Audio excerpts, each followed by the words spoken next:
Je dis quasi d'habitude. Ah oui,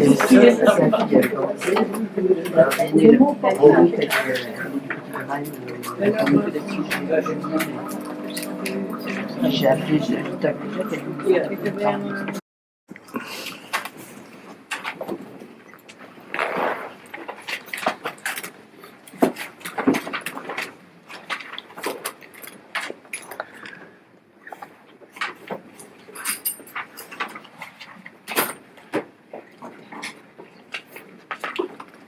je vous invite à voir qu'il y a différentes manières d'aller vers l'universel. Le narcisse en est une, contrairement à l'image qu'on a du mythe qui est le fait de tourner en rond autour de son nombril. Donc on a un mythe de Narcisse, il s'agit de traverser, de se traverser soi-même en réalité, d'aller au-delà de son au-delà pour devenir comme la goutte d'eau qui réfléchit l'univers entier dans sa propre forme. Donc le narcisse se réalise à travers son œuvre. Et souvent, bien sûr, pas toujours, mais souvent, son œuvre, c'est lui-même. Il peut aussi se réaliser à travers l'écriture, comme Proust, se réaliser à travers la peinture, comme Rembrandt, vous savez, qui a fait plein d'autoportraits.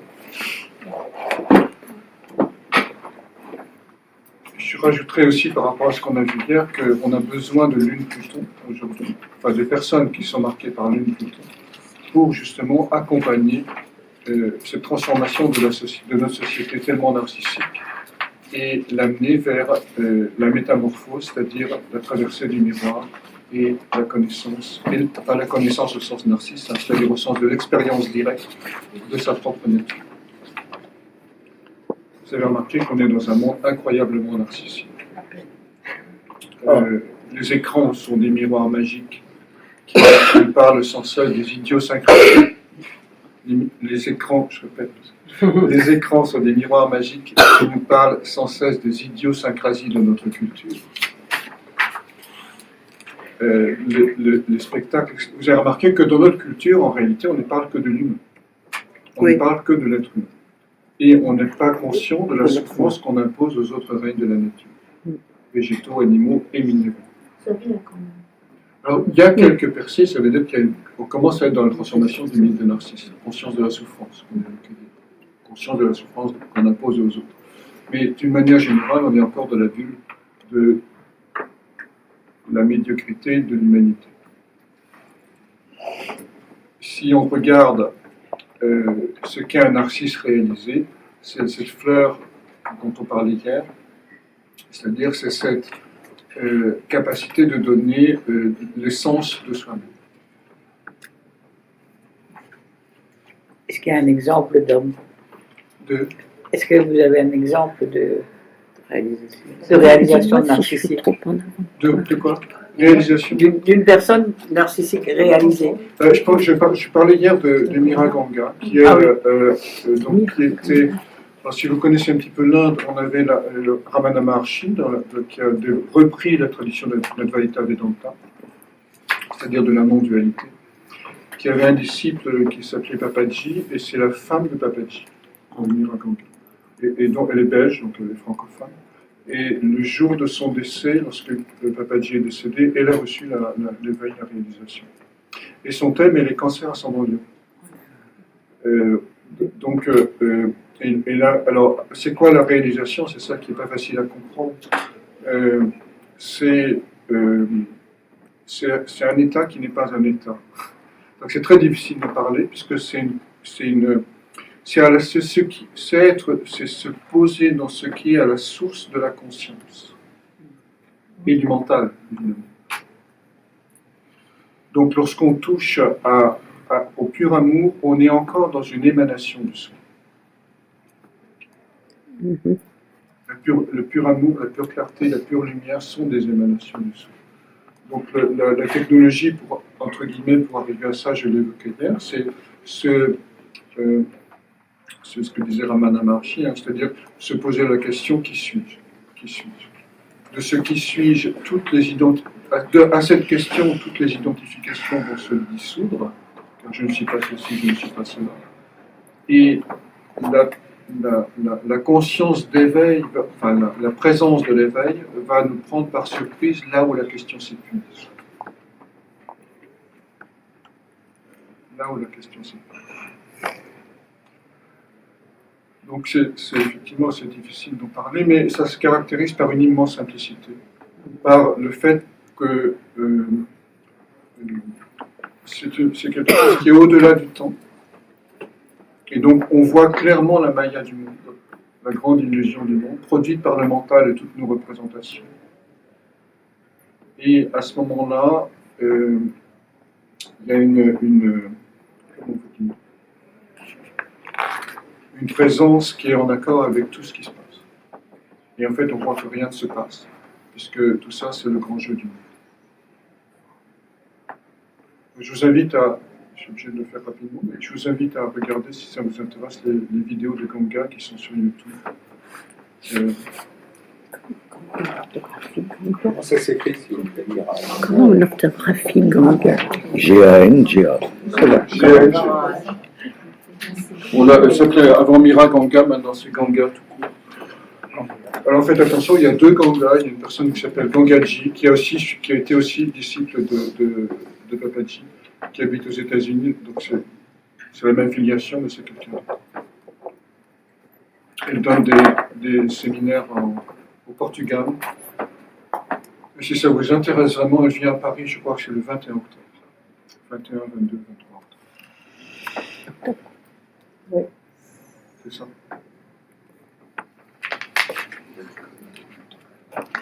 Voilà, je ferme la page publicitaire.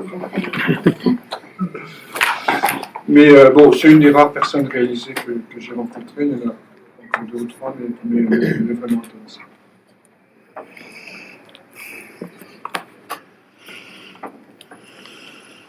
Donc on va aborder d'autres.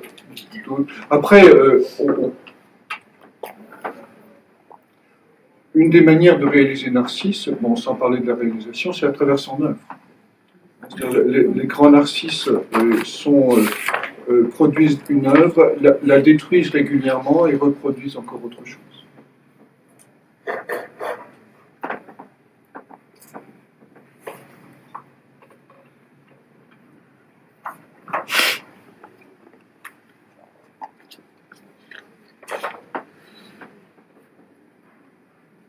Alors on va fermer la parenthèse sur le chapitre sur Narcisse, parce qu'on a encore pas mal d'autres chapitres à ouvrir.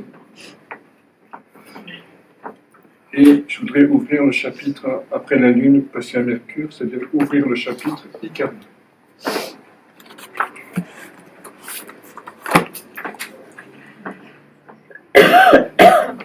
Une autre clé que j'ai oublié de vous donner pour Narcisse, c'est l'entrée dans le silence.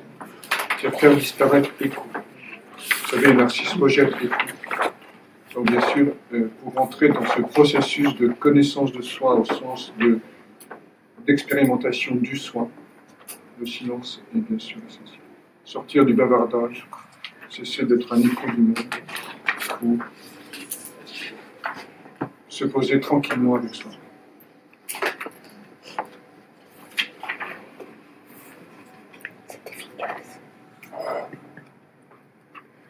C'est efficace.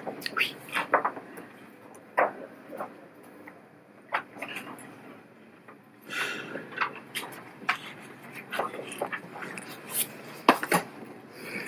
Alors, Icare. Icare qui est lié à l'axe Gémeaux-Sagittaire. Je vous dirai peut-être.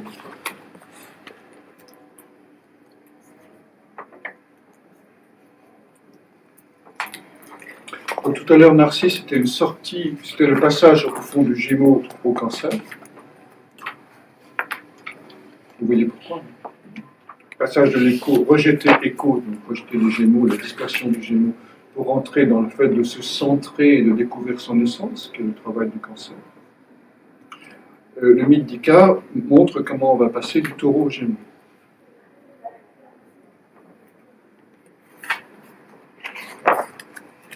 Je vous raconte l'histoire, en résumé, parce qu'elle est longue. En fait, le mythe d'Icare n'était pas à la mode en Grèce. Il est devenu à la mode dans notre monde. Pourquoi? Parce que notre monde a cette question incessante et pressante, comment sortir du labyrinthe? Comment sortir du labyrinthe de nos représentations? Comment sortir du labyrinthe administratif? Comment sortir du métro? Comment sortir de toute la complexité que l'on a créée? Mais pour comprendre Icare, il faut comprendre Dédale. Le mythe de Dédale, qui lui était plus à la mode en Grèce antique.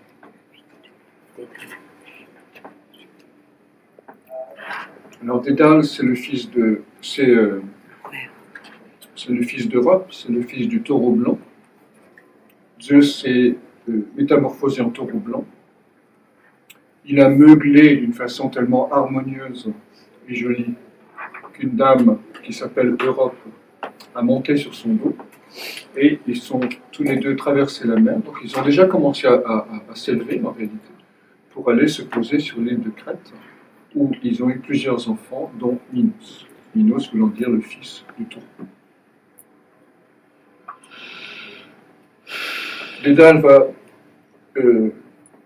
Minos va épouser une dame qui s'appelle Pasiphae et ils auront eux-mêmes des enfants,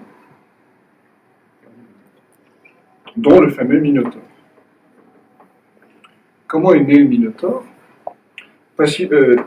Minos, donc le taureau, pour assurer et affirmer son pouvoir, reçoit du dieu Poséidon, donc Neptune, le dieu de la mer, un très joli cadeau qui est un taureau blanc magnifique. Mais une fois qu'il a été intronisé, il va refuser de le rendre. Et il va donner un taureau normal de son cheptel à Poséidon. Poséidon, évidemment, celui-là, il se fout un peu de ma gueule. Ça ne va pas se passer comme ça. Donc, quelques temps plus tard, Pasiphae, la femme de Minos, va tomber amoureuse du fameux taureau blanc que Minos a gardé dans son cheptel, le taureau de Poséidon. Va tomber amoureuse, c'est un gros mot. En tout cas, elle veut avoir une relation sexuelle avec lui. Et elle va demander à Dédale. Dédale veut dire ingénieux.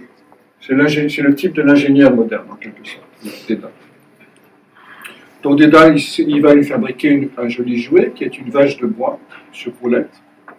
La dame va monter dans la vache de bois, donc les pattes arrière dans les jambes dans les pattes arrière du jouet. Dédale va amener la fameuse vache de bois dans le champ où est en train de paître le taureau blanc. Et peut-être qu'il était un peu distrait, on ne sait pas.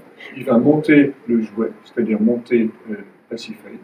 Et de cette naissance un peu étrange, de cette relation sexuelle un peu étrange, va naître le fameux Minotaure, qui est en fait un corps d'homme à buste de taureau. Vous voyez que le mythe invente la première OGM de l'histoire.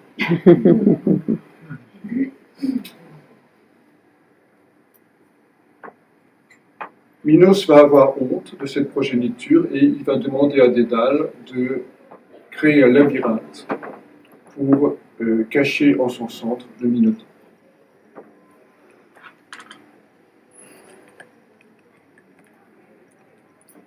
Ensuite, je vous donne les éléments de l'histoire, on va revenir au fur et à mesure dessus. Ensuite, dans ce labyrinthe, on a Icare qui apparaît, qui est le fils de Dédale, qu'il a eu avec une femme qui s'appelle Nocratée, qui est très, très discrète dans l'histoire. Et il se trouve que Minos va enfermer Dédale et Icare dans le labyrinthe que Dédale a construit. Ensuite, vous connaissez l'histoire. Dédale et Icare vont vouloir s'échapper du labyrinthe. Dédale, qui n'est jamais à court d'une invention, va inventer des ailes faites avec des plumes d'aigle, mais dont les plus petites plumes sont attachées avec de fines pointes de cire, et les plus grandes avec un fil de lin. Donc on a une description très technologique, très précise de la technologie pour construire ces ailes. Et lorsqu'ils seront prêts, Dédale dit à son fils, ne vole pas trop haut ni trop bas, Ne te dirige pas vers l'hélice ni vers Orion, c'est-à-dire vers le nord ou vers le sud. Reste à mi-hauteur et dans la juste mesure pour pouvoir sortir du labyrinthe et suivre. Icare n'écoute pas son père. Il va être fasciné par la lumière du soleil, s'élever, s'élever, s'élever, s'élever. La cire va fondre et il va tomber dans l'eau céruléenne, je dis joliment le texte, dans l'eau de la Méditerranée. Et là, il va se noyer. Et du reste, une île prendra son nom, qui est l'île d'Icarios, en Grèce. Une perdrix apparaît, claque des mains, elle dit super, super, super, super, il est mort. Et on verra le rôle de la perdrix. Et ensuite, Dédale va poursuivre son chemin, offrir ses ailes au temple d'Apollon, et ensuite continuer son voyage dans les Cyclades. Minos le poursuit, et un jour il finit par rattraper Dédale sur l'île du roi Kokkalos. Kokkalos voulant dire coquillage, donc on a à nouveau l'idée du labyrinthe. Et il pose une question stupide qu'on pose en général à tous les jeux télévisés. Comment faire passer un fil dans un coquillage? Évidemment, il n'y a que Dédale qui est suffisamment intelligent et stupide à la fois pour répondre à cette question. Donc il se trahit. Donc le roi Kokkalos répond. Minos sait évidemment que Dédale est sur l'île, et donc il se précipite pour rattraper Dédale. Mais celui-ci n'est pas à un tour près. Il traficote il devient plombier, il traficote les arrivées d'eau, il mélange l'eau chaude et l'eau froide. Lorsque Minos arrive sur l'île de Kokkalos, celui-ci lui dit, Kokkalos lui dit, va donc prendre un bain. Dédale est là, mais va prendre un bain, détends-toi avant que je ne te le livre. Et comme les robinets ont été interchangés, le roi Minos meurt échaudé, brûlé dans sa baignoire. Voilà l'histoire. Donc vous voyez que le thème central, c'est le thème du labyrinthe, qui apparaît de nombreuses fois. Il apparaît évidemment dans le labyrinthe de Knossos, en Crète, qu'a construit Dédale. Il apparaît dans les Cyclades, qui est elle-même un système d'îles labyrinthiques. Et il apparaît dans le nom du roi Kokkalos, qui signifie donc coquillage, et qui va renvoyer aux trois labyrinthes du corps, en réalité. Le labyrinthe intestinal, le labyrinthe du néocortex et le labyrinthe de l'oreille. Vous avez un mythe où l'écoute est transgressée par deux fois, puisque on a une fois l'écoute qui est percée par le fil, qui traverse le coquillage de l'oreille, la cochlée c'est le coquillage. Et vous avez également l'écoute qui est transgressée une autre fois par le fait que Icare n'écoute pas son père Dédale. Donc on est bien dans une structure Gémeaux, puisque Gémeaux c'est à la fois la parole et l'écoute. Et donc, j'étais intéressé par ce que tu disais hier sur les personnes qui n'entendent pas, parce qu'on a effectivement le rapport à labyrinthe. Quand on parlait de Kokkalus, ça va tout de suite pareil. Ouais. Donc, du coup, une des pathologies évidemment de Icare, ce sera la malentendance, mais qui est liée à l'enfermement dans le labyrinthe. Or, on peut lire le labyrinthe comme le ventre de la mer. Le ventre de la mer, puisque c'est l'intestin. Et comme le siège de l'équilibre. Et comme le siège de l'équilibre. Et alors, le ventre de la mer, c'est une des lectures du labyrinthe, j'y reviendrai. Et la question de l'équilibre, évidemment, lorsque Icare arrive près du soleil, il perd l'équilibre et il tombe dans la mer. Donc là encore, les oreilles et l'équilibre, l'écoute et l'équilibre. Donc c'est une des pathologies, effectivement, du mythe d'Icare, la surdité.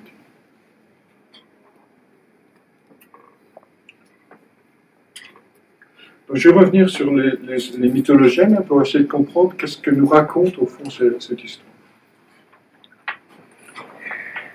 Toute cette histoire est générée par un péché originel, qui est la faute de Minos, la faute du taureau. Et là, vous retrouvez bien le taureau astrologique, hein, qui est le fait de refuser de redonner ce qui a été reçu. En bon français moderne, ça s'appelle un abus de bien social. Un abus de bien social. Un abus de bien social, puisque lorsque Minos refuse de rendre à Poséidon le magnifique taureau blanc qui lui était donné comme signe symbole de sa royauté, c'est-à-dire il confond la fonction et la personne. C'est-à-dire ce qui est donné du fait de sa fonction, il va le conserver par désir de sa personne. Donc ça, c'est un abus de bien social. Donc on retrouve l'idée de difficulté de se libérer de la possessivité du corps.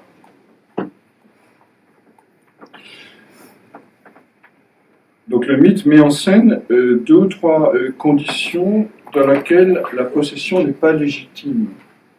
Elle n'est pas légitime lorsqu'on confond ce qu'on possède, ce qui nous est donné du fait de notre fonction, et ce qui appartient à la personne. Ça, c'est la première chose. Et ça, c'est foison dans notre monde. Toujours dans la lecture du taureau. L'idée, c'est quoi? C'est d'apprendre, si vous êtes taureau, c'est important, c'est d'apprendre à chevaucher votre potentiel de création, plutôt que vous laisser étouffer par lui et devenir, en vous entourant de possessions, semblables aux possessions que vous avez, c'est-à-dire une chose. J'invente rien, je vais juste raconter ce que dit lui.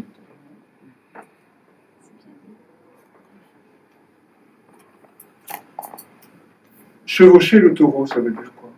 Le taureau, il y a 2 grands symboles qu'on retrouve en permanence dans la mythologie. C'est le taureau, qu'on retrouve, il y a le taureau de Crète, hein, dans les travaux d'Hercule, etc., et le cheval. Et taureau et cheval sont les 2 symboles de Poséidon, le dieu de la mer. Ce sont aussi les 2 grands symboles qu'on retrouve toujours ensemble dans les grottes du Néolithique, ou taureau et bison si on est en Amérique, mais on a les mêmes choses. Donc ils sont indissociables en réalité. D'ailleurs, le cow-boy, c'est taureau et cheval. Ouais. Donc, quelle est leur fonction? Le taureau représente le potentiel de création de la personne. C'est-à-dire sa richesse ontologique ou sa richesse psychologique. C'est donc sa puissance de production. Et le cheval va représenter la capacité de libérer nos élans. Donc ils sont indissociables parce qu'il faut bien une puissance qui libère notre puissance de création. Si vous avez que le cheval, vous avez quelqu'un qui fait de la communication et de la pub, mais qui n'a rien à dire. Et si vous avez que le taureau, vous avez quelqu'un qui a une richesse incroyable, mais qui prend du poids parce qu'il est incapable de l'exprimer. Le taureau est inhibé par sa propre lourdeur, et le cheval est inhibé par des harnais sociaux. Donc le cheval est freiné par... Je pense au Sagittaire, évidemment. Le cheval est freiné par l'acceptation du consensus social, par des harnais sociaux, par des choses extérieures qui vont limiter ses élans. Et le taureau est freiné par le fait de ne pas savoir comment exprimer sa potentiel et sa richesse, donc il va grossir, alors que le cheval va se sentir enchaîné. Vous voyez la différence. Donc ici on est dans l'univers du taureau, on est dans l'univers de la puissance créatrice qui peut être inhibée, ou qui peut, et donc rendre la personne semblable à une chose, la réifier. Parce qu'elle ne sait pas l'utiliser, ou parce qu'elle est dans la pure jouissance d'elle-même. Facile.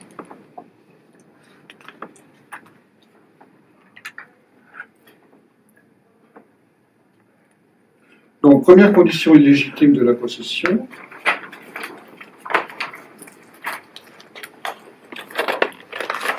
l'attachement aux choses. Deuxième condition illégitime de la possession, vouloir s'approprier la beauté par pure jouissance. car la beauté, évidemment, est universelle et appartient à tous.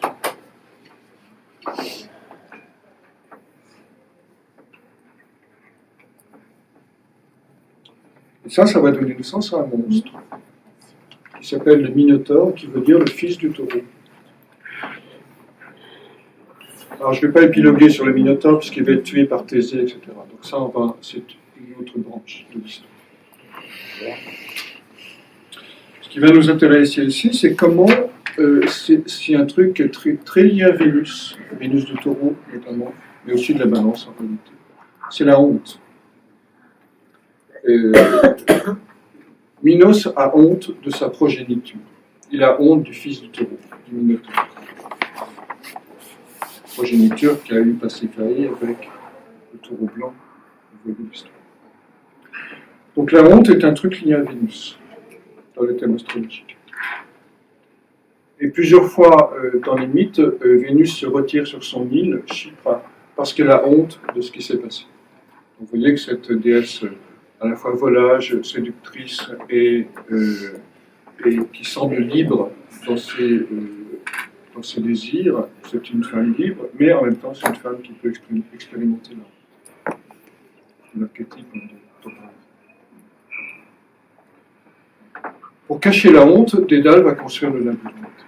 Pour cacher la faute, Dédale va construire le labyrinthe. Alors le mythe nous dit quoi dans cette histoire? On passe aux Gémeaux, bien sûr, ici.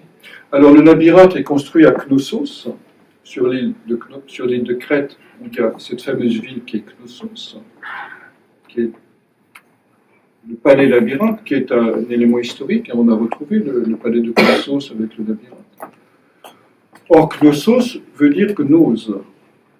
Gnose veut dire connaissance. Donc, pour protéger cette faute originelle, ou ces fautes originelles liées à la possession, qu'on vient de voir, pour cacher la honte, on va développer la connaissance. Donc le mythe nous dit, la connaissance que va développer les Gémeaux est là pour cacher la faute originelle du taureau. Je vais encore un raccourci astrologique, mais vous voyez ce que je veux dire. La connaissance que les Gémeaux développent. La connaissance développée par les Gémeaux, l'intellectualité labyrinthique développée par les Gémeaux, est là pour cacher la faute développée en taureau, c'est-à-dire liée à la possession, plus exactement à l'accaparation.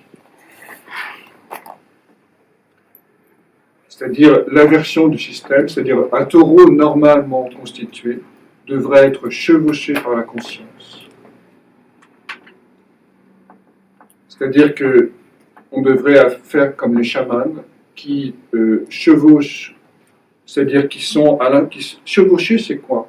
C'est accepter d'être dans le déséquilibre et par quelques impulsions sur les rênes. Chevaucher, c'est un terme lié au cheval, vous avez remarqué. Chevaucher le taureau, oui. C'est intéressant comme expression. C'est-à-dire c'est cette capacité par quelques impulsions sur les rênes, c'est-à-dire orientation du mental, de diriger la force qui nous habite vers une œuvre, vers une construction, vers une manifestation. C'est-à-dire c'est entrer dans l'art, par exemple, ou dans la création. Et évidemment, pendant très longtemps, les choses sont inversées. C'est-à-dire, c'est la beauté, on veut posséder la beauté plutôt que créer la beauté. On veut avoir des sensations et de la sensualité plutôt que de se laisser porter par elle pour s'élever vers la lumière, vers le ciel. Donc, vous voyez cette inversion entre Europe et Pacifique. Et donc, comme on s'est laissé posséder par la sensualité, pour le faire en bref, il va y avoir un sentiment de honte ontologique qui va émerger, et on va construire le mental, le labyrinthe du mental, pour ne plus voir ce truc. La honte, c'est quoi? C'est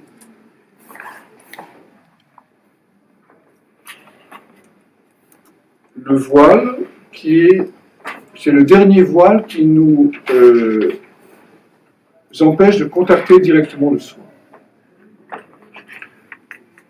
La honte, c'est le fait d'être noir dans un monde blanc, d'être homosexuel dans un monde machiste, c'est d'être grand ou gros dans un monde de gros ou de grand, etc. Autrement dit, c'est le refus de sa différence. C'est ne pas oser exprimer sa différence. D'ailleurs, si j'ai honte, je rougis.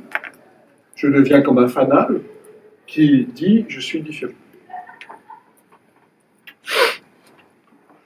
Donc la honte, c'est ne pas oser exprimer sa dimension ontologique, ce que l'on est au plus profond de soi-même, dans un monde qui le refuse.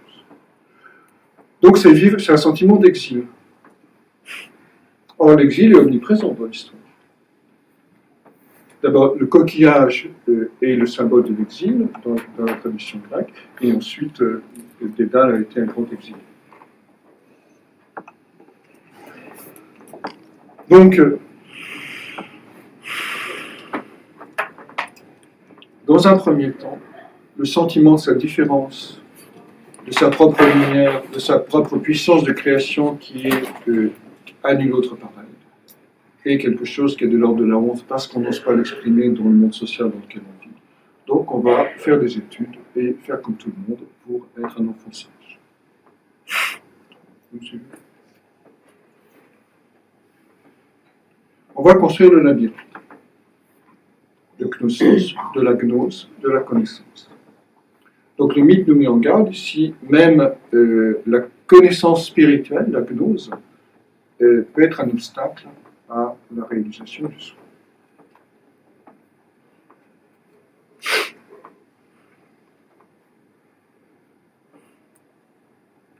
Vous avez, je l'ai évoqué tout à l'heure, si on revient encore humain, vous avez 3 labyrinthes. Vous avez le labyrinthe qui est associé à la connaissance, donc le labyrinthe du cerveau, en haut. Vous avez la panse du haut, mais qui est le reflet en haut de la panse du bas, en bas. La panse du bas avec un A, cette fois-ci. Intestus en latin, dans la tête. Et vous savez, bien sûr, qu'on a des neurones aujourd'hui autour de l'intestin, alors qu'on en a également autour de la panse du haut. On en a aussi autour du cœur. C'était la parenthèse. Donc, le labyrinthe, c'est l'enfermement dans le ventre de la mère. Donc, qu'est-ce qui peut créer le sentiment d'enfermement ? C'est pas exactement l'identification à la mère comme on a dans le mythe de Narcisse, qui est directement l'une ici, mais c'est l'enfermement dans une atmosphère familiale. C'est plus l'atmosphère du foyer que le personnage de la mère. Le personnage de la mère est quasiment absent dans le mythe. C'est Nocratie, mais on ne la voit pas beaucoup.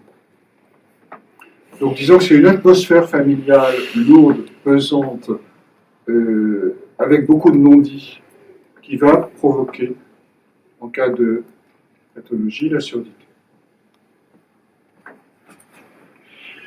Mais en même temps, on peut donc premier labyrinthe, le labyrinthe intellectuel, deuxième labyrinthe, le labyrinthe du ventre, et troisième labyrinthe, le labyrinthe de l'oreille.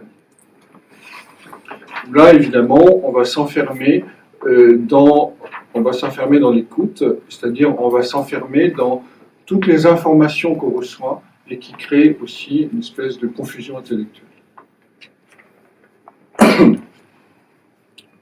Jusqu'au déséquilibre.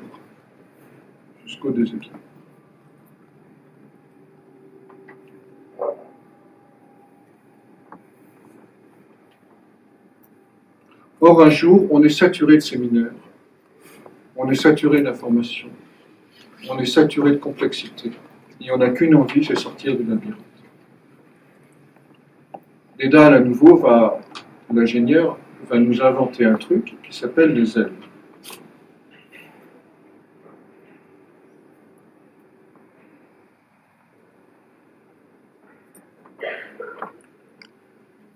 Icare, c'est le fils de Dédale. Donc, c'est quelqu'un qui va utiliser des ailes qui lui sont données, mais qu'il n'a pas créées lui-même. Dédale, lui, qui a créé les ailes, il sait les limites des ailes. Ne vole pas trop haut, ne vole pas trop bas, va pas trop au nord, va pas trop au sud. Bref, j'ai fait un truc sympa, mais quand même, c'est pas un petit miracle. Donc, tu vas l'utiliser, mais tu vas faire gaffe. Donc, le problème d'Icare, c'est quoi? Alors, vous savez, il va s'élever jusqu'au soleil, il va tomber. Donc, Icare, c'est quelqu'un. Donc là, on rentre dans l'axe. Jusqu'à présent, on est passé du taureau au gémeaux. Là, on va passer au sagittaire, désir d'élévation. Icare, c'est celui qui a un profond désir d'élévation, d'aller vers un nouveau soleil, de changer de dimension ontologique, de changer de nature.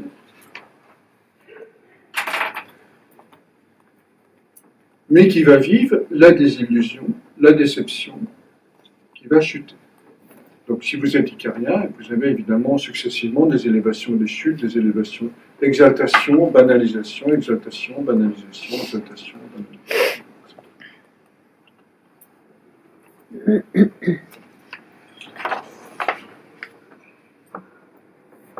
Donc force ascensionnelle pour des projets extraordinaires, magnifiques, de créer un nouveau monde, le nouveau monde macronien, c'est là que j'ai mon Sagittaire, vous savez qu'il est Sagittaire et qu'il est lune noire Gémeaux.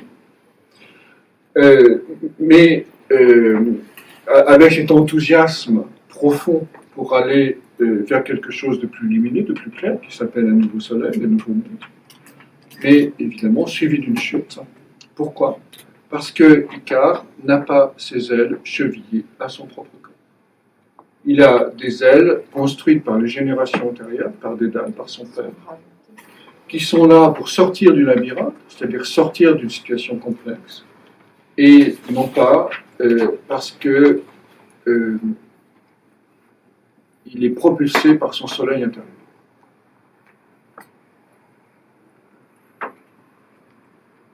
Si Icare avait eu des ailes sans cire, il aurait pu, peut-être, atteindre ce nouveau soleil.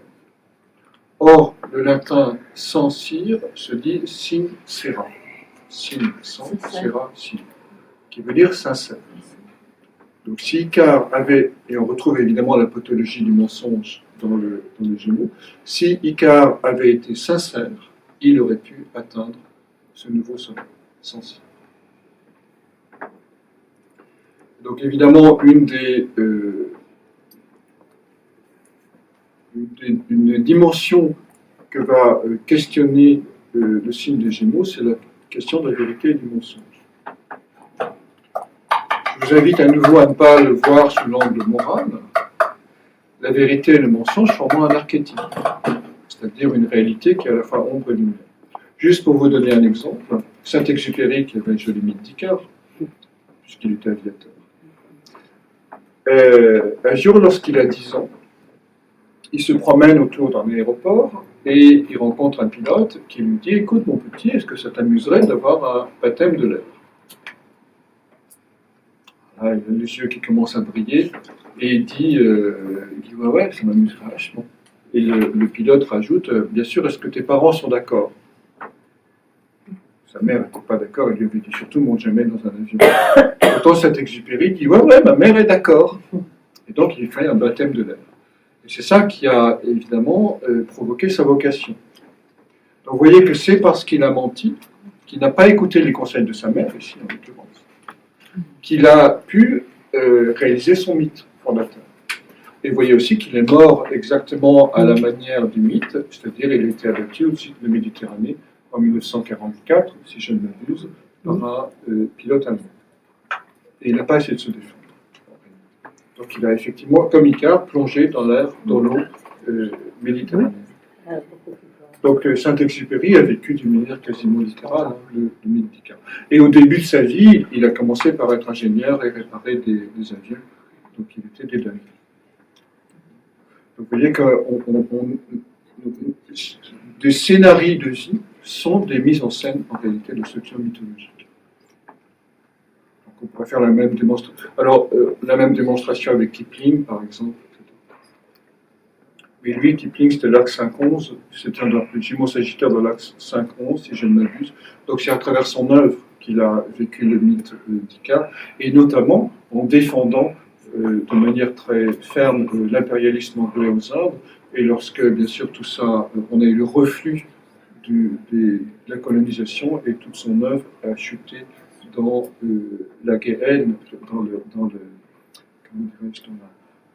dans le mécontentement populaire après la décolonisation. Donc élévation, chute. Donc voyez l'histoire. Donc la question suivante, c'est comment avoir des ailes chevillées au corps, comme les anges, comme Pégase, comme les gorgones, etc. Alors le mythe répond. Une histoire mythologique répond, c'est l'histoire de Persée, justement. Comment est né Pégase?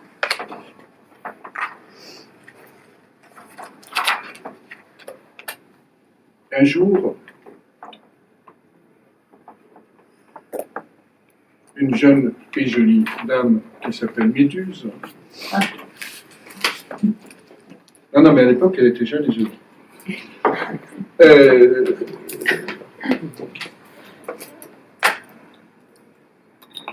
Est prise en flagrant délit de fuir devant Poséidon qui veut la violer. Alors on comprend bien qu'elle fuit devant Poséidon qui veut la violer. Et elle se réfugie dans le temple d'Athéna. Poséidon, lui, alors franchement, il n'en a rien à faire. Vous savez, Neptune, il ne connaît pas les limites. Donc il est quand même capable d'aller violer quelqu'un dans le temple d'Athéna. Je vous rappelle que Landru, vous connaissez Landru, avait un magnifique grand trigone de feu entre la 12, la 8 et la 4.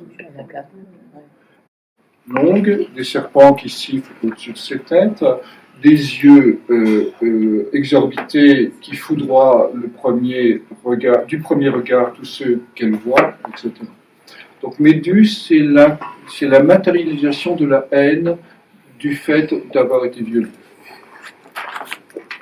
Donc Méduse va représenter nos rancœurs et nos violences les plus ancestrales et les plus profondes, parce que on a été pris de force par une expérience qu'on n'a pas sollicitée. On a été violé par Neptune. Alors, cette prise de force par une expérience qu'on n'a pas sollicitée peut aussi être une expérience mystique, faites attention. C'est-à-dire quelqu'un qui a une expérience qui est tout à coup rencontre Dieu sans y être préparé. Ou il est pris d'effroi, il est pris de terreur. Et ça, c'est le visage de Dieu. Et donc, avec ces serpents qui circulent au-dessus de ses têtes, qui tournoient au-dessus de ses têtes, et là, des pensées vitales qui alimentent sans cesse la peur, la terreur, la violence, la haine. Donc, Méduse, c'est cette partie de nous qui est nourrie par nos pensées de haine et qui ne cesse de tourner en rond. Et qui empêche tout processus évolutionnel. Donc, Méduse, c'est la lune noire corrigée sur le thème astrologique. On dit vulgairement, on est médusé. On est médusé. On est médusé. On l'a appelé Lilith, mais on peut aussi l'appeler Méduse. La lune noire corrigée. Comment on fait Persée pour la transformer? Persée arrive, parfois, en volant. Et il sait qu'il ne doit pas la regarder en face. Donc il a son bouclier, poli comme un miroir, et il regarde l'image de Méduse dans ce miroir. Il prend son épée et lui coupe la tête. Du corps de Méduse décapité va naître ce magnifique cheval blanc que vous connaissez, qui est Pégase. Et un autre personnage qui s'appelle Chrysaor, qui veut dire le faucon d'or, qui est un héros qui a une épée d'or. Donc en gros, il faut se couper la tête pour donner naissance pour libérer nos élans vers la lumière. Se couper la tête, ça veut dire couper le labyrinthe du haut.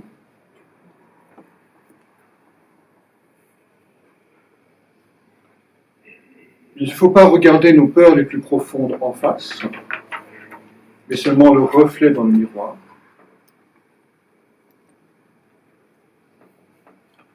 Parce que, en gros, si vous vous intéressez à vos peurs profondes et que vous les regardez bien en face, vous êtes absorbé par elles.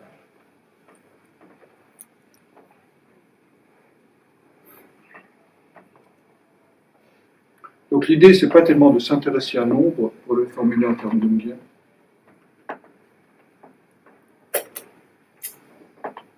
c'est de la laisser nous traverser comme un rêve, comme une image, afin que celle-ci elle-même se métamorphose.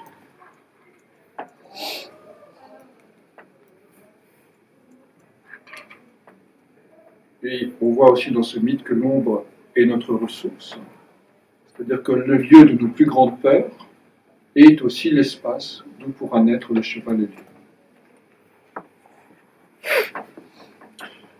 Formulé encore autrement, c'est uniquement en se laissant traverser par les peurs les plus profondes qui nous habitent que l'on trouvera la puissance d'élévation vers un nouveau sommet.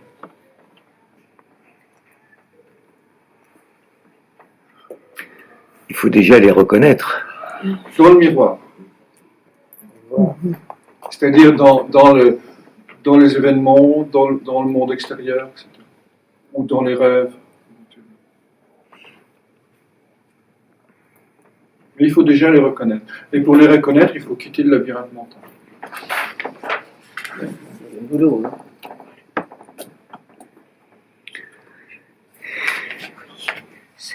Donc, le désir d'élévation,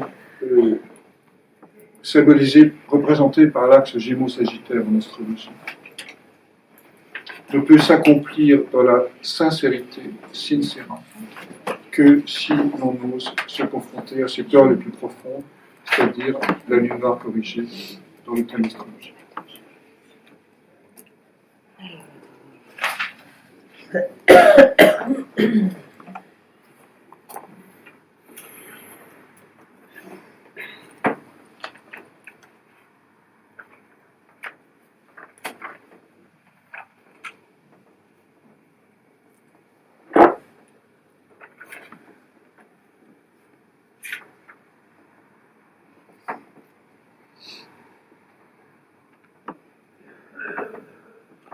Qu'est-ce qui va aussi susciter le désir d'élévation? C'est le sentiment d'enfermement, d'étouffement, dans un monde complexe qui est le nôtre en réalité. Donc c'est pour ça, bien sûr, qu'on parle aujourd'hui du mythe d'Icare et du Minotaure, bien plus que du mythe de Dédale. Mais il faut comprendre que Icare, c'est juste un épisode de l'histoire de Dédale. Mais, comme toujours, ce qu'on a construit dans leur réalité objective n'a plus besoin de l'histoire mythique pour se raconter. Autrement dit, dans un monde technologique et ingénieux, on n'a plus besoin de l'histoire de Dédale. Alors que les Grecs, qui étaient dans une civilisation justement où il y avait besoin d'architecture, de construire, Dédale était présent. Aujourd'hui, on est saturé de structures dédaliennes, et notre vraie question, c'est comment en sortir.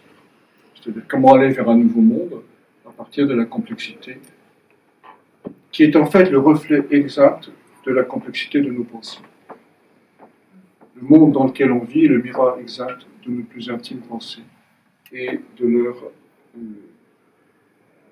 tous les savoirs dont on dispose qui finissent par étouffer nos élans vitaux et qui cachent en même temps nos minotaures. Je veux dire, la Deuxième Guerre mondiale était, en partie en tout cas, l'expression des minotaures. Claire était au rouge. En fait, la problématique du miroir, elle revient dans pas mal de mythes, manifestement. Oui. Donc évidemment, on a vu Narcisse, évidemment, on voit maintenant Icare. Oui. Sauf que dans Narcisse, le contact avec le soi Et ce qu'il y a de la lune noire doit être une sortie par l'endormissement, enfin, il faut sortir de son endormissement. Et là, chez Icare, il ne faut surtout pas les regarder en face, il faut les regarder à travers un miroir. Donc moi, ça me, voilà, ça tourne un peu dans le labyrinthe cérébral, et je me demande, j'ai deux questions. Le labyrinthe de l'oreille, pour moi, renvoie au labyrinthe du rein, enfin, ça ressemble au rein, Ah oui. et à la peur. On est front. Ouais. Et donc à la balance, enfin, je veux dire, après, comment vous voyez ça? Voilà, c'est multi. Il n'y a rapport avec la balance, je suis multi-entrée. d'accord avec vous. Puisque la balance, c'est aussi l'équilibre. L'équilibre, voilà. Les reins, c'est l'équilibre. Les reins, c'est C'est la l'équilibre. peur. Et c'est la peur de se regarder. Là, en fait, en gros, la la question, c'est peur. quoi? On se regarde ou on se regarde pas? Oui, c'est ça. C'est ça. La vraie question. On se traverse. On y va ou on n'y va pas? Je sais pas. Oui. Ouais, bon, ben voilà. Donc on y va. Donc on y va. Non. Non, mais le miroir n'a pas la même fonction. Ouais. En tout cas, dans Narcisse, le miroir, l'idée, c'est de le traverser. Alors que dans Icare est beaucoup plus dans l'action. C'est-à-dire chaque mythe va raconter un univers et une voie initiatique. Donc, si vous êtes dans le mythe de Narcisse, évidemment, l'idée, c'est de ne rien faire. Le silence, l'immobilité, l'accueil, l'ouverture à tout ce qui surgit, jusqu'à ce que la vérité de votre nature s'impose d'elle-même. Donc, et à chaque fois, de voir, je ne suis pas ceci, je ne suis pas cela, jusqu'à ce qu'on atteigne le grand mystère. Dans Icare, on est dans il y a du Mars dans les mythes d'Icare. C'est pas seulement là que j'ai le mot Sagittaire, c'est l'importance de Mars. Donc il y a un désir d'élévation, c'est la propulsion pour l'élévation. Donc Icare, c'est celui qui est capable d'accepter sans cesse ses enthousiasmes, de traverser ses déceptions, ses désillusions pour pouvoir recommencer.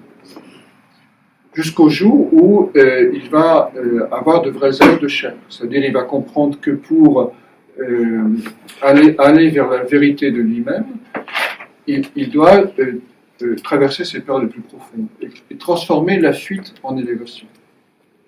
Parce qu'au début, c'est une fuite en réalité, mais il ne comprend pas que c'est une fuite. C'est une fuite du labyrinthe. Il ne voit pas que c'est une fuite. Et ensuite, il va, lorsqu'il aura coupé la tête de Pégase, de la Méduse, pardon, et que Pégase passe. Pégase, c'est le porte-feu de Zeus, c'est elle qui porte le feu de Zeus. Et il va, à ce moment-là, il va réussir son élévation. C'est pas dans le mythe, hein. Le mythe n'est pas une fatalité, c'est juste nous dire le danger de notre parcours héroïque. Donc le miroir ici, c'est voir les traces de notre ombre et arrêter de l'alimenter par nos pensées négatives.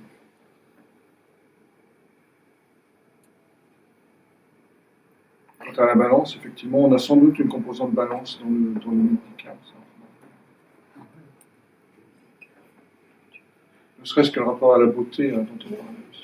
Parce que dans ce mythe d'Icare, là, on parle beaucoup de Minos, de Perséphone, mais enfin, le taureau blanc qui chevauche le jouet, on comprend, c'est pas, enfin, j'ai pas l'impression que ça va très expliquer, qu'il se fasse avoir à ce point-là. Enfin, je veux dire, il est peut-être magnifique ce taureau. Enfin, Qui se fait savoir, c'est-à-dire il se fait avoir par le jouet de Dédale. Ah oui. Comme Perséphae, voilà. Oui. Et ça, je trouve que ça interroge sur... oui, elle se réifie, oui, elle devient une chose, mais lui, du coup, a une attirance pour quelque chose qui est de la construction, donc qui est plus parfait que l'homme. Enfin, voilà, une attirance pour un espèce de jouet un peu parfait, c'est très mercurien pour le coup. Oui. Et puis il a une attirance, ou alors un refus de la rencontre essentielle. Enfin, En fait, c'est un leurre. L'heure, oui. un refus de la rencontre, voilà. Enfin, je sais pas, en fait, c'est un leurre. C'est un leurre, un leurre, c'est un mensonge. C'est le taureau. Le taureau se laisse avoir par un leurre. Le taureau blanc de Poséidon se laisse avoir par un leurre. Qui est le début du mensonge. Donc là, quelque part, la technologie qui imite la nature, c'est un mensonge. En d'autres termes, on vit dans un monde de mensonges. Une tomate OGM, c'est plus une tomate. Des faux seins. Et le mensonge, Oui. Des faux seins. Non, mais voilà, on est là-dedans, comme des faux seins, c'est tellement d'actualité. Il y a beaucoup d'hommes qui aiment ça. Hein. voilà, c'est ça. Ah oui, parce qu'on est dans le taureau, oui, effectivement. Mais ça Le revient, mensonge ça n'appelle pas revient la à avoir pulsion. peur du leurre, enfin, à préférer le leurre Exactement. Il avait, Après, Je suis pas d'accord, il avait pas le choix. à la nature. on lui a pas dit voilà une belle vache et voilà une vache en jouet. Il a pris, Ce qui était. il a pris le mensonge, il a pris le leurre. Oui. Il n'avait pas le choix. C'est qu'il y avait- Il a été charmé par un leurre. Il a été le jouet, justement. Voilà, oui. Et- Alors dans ces cas-là, il est joué de son désir. Ben voilà, Ah, bah, oui, c'est ça, sa le pulsion, problème, c'est ça l'amour avec sa tête, il Oui. est sous l'effet de sa pulsion érotique. Si on l'avait mis dans un pré avec une vraie vache et une fausse vache, peut-être qu'il se serait rendu compte où était vraiment le. Là, il a pris ce qu'il y avait sous la main. Il y a Il des faut gens ça. qui ont des poupées en plastique Oui. dans leur lit. C'est pas. On voit que Sur le mensonge, en fait. Ah, Mais c'est vrai. Ah, après, c'est tout le problème du mythe, c'est ce qu'on essaye de. quand même. On n'est pas dans une société. Comment Je me demande si on n'est pas dans une société où on n'a plus le choix que de préférer le leur. Ah oui, oui. On est dans une société de technologie à dépasser. Que là, c'est tout. C'est pour ça qu'on est là. Pour essayer d'apprendre à dépasser cette technologie. On est là pour convaincre. Le problème, c'est qu'on est dans une technologie qui a été faite aujourd'hui par les générations antérieures, Oui. comme Dédale a fait les ailes pour Icare. Et donc, on utilise une technologie sans avoir la philosophie qui va avec. Parce qu'au 19e, même début du 20e, il y avait, si vous regardez l'histoire, il y avait quand même des gens qui avaient un esprit universaliste au 19e et au 20e. Aujourd'hui, on ne pense plus, c'est-à-dire on n'a plus de philosophie, et on a de la technologie. Mais c'est dramatique, parce qu'on est comme Icare, c'est-à-dire on ne connaît plus les limites de la technologie, du coup. Donc on appuie sur un bouton et on est content. Et tout arrive. Ben oui, c'est ça. Et donc il y a ce besoin, évidemment, de retrouver du sens. Un truc bien, je trouve, avec la technologie, quand même, c'est qu'il y a Internet. Internet, c'est l'information partagée, accessible à tous. Et moi, je trouve que c'est vachement bien. Il y a des Oui, dérives. Mais ça a double sens. par Après, exemple, c'est moi, les- quand j'ai commencé Oui, l'astrologie, il n'y avait pas Internet encore beaucoup. Et c'était dur d'avoir des infos. Que, voilà, c'est bien quand même. Ça. Après, toute la génération de Freud, Jung et tout ça, c'est vrai, aujourd'hui, ça nous manque. Mais il y a Internet. Les infos, elles sont manipulées. Hein. On a pu voir ça avec des informations politiques qui n'étaient pas les vraies. Donc, Internet, c'est aussi un labyrinthe. Hein. oui, bah oui. Ouais, ça, c'est sûr. Ouais. Ça, c'est- Non, je ne dis pas qu'on ne peut pas trouver de trucs.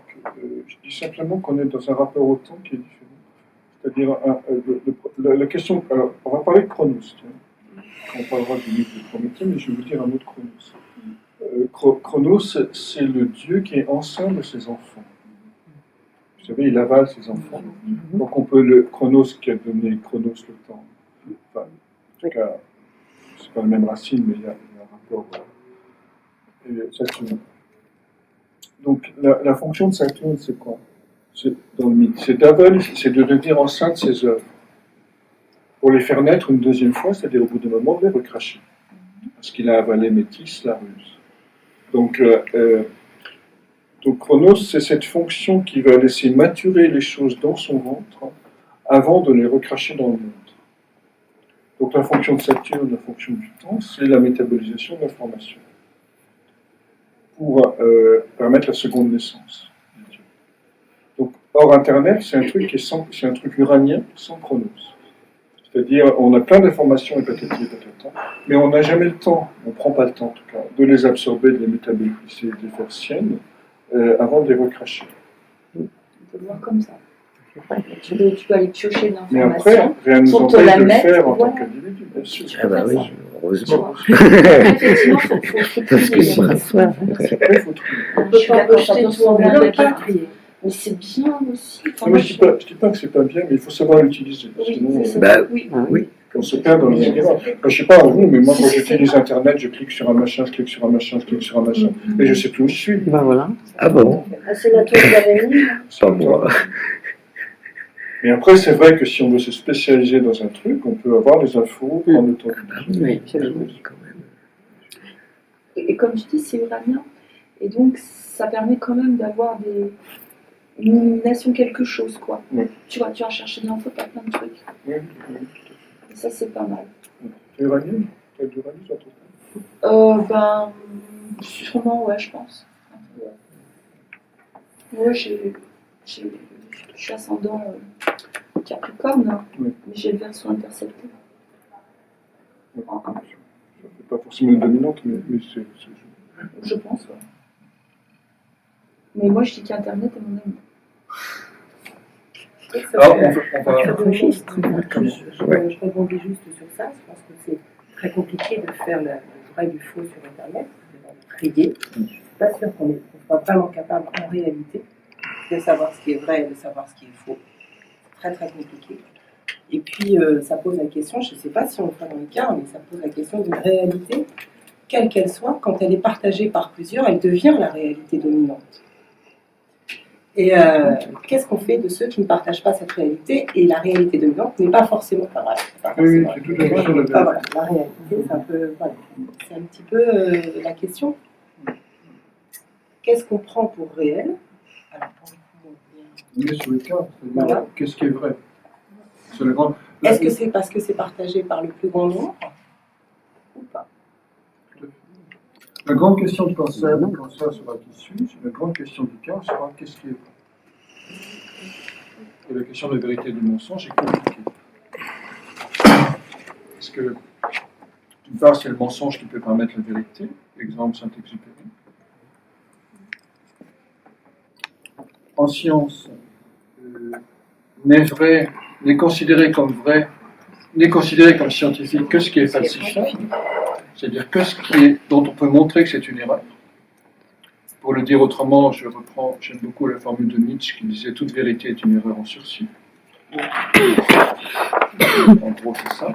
Donc la science est la seule discipline aujourd'hui qu'on connaît dans le monde qui est en quête de la vérité, mais parce qu'elle sait qu'elle raconte des mensonges. En d'autres termes, toute théorie peut à tout moment être remise en cause et démontrée comme étant fausse. C'est pour ça qu'elle est scientifique, c'est-à-dire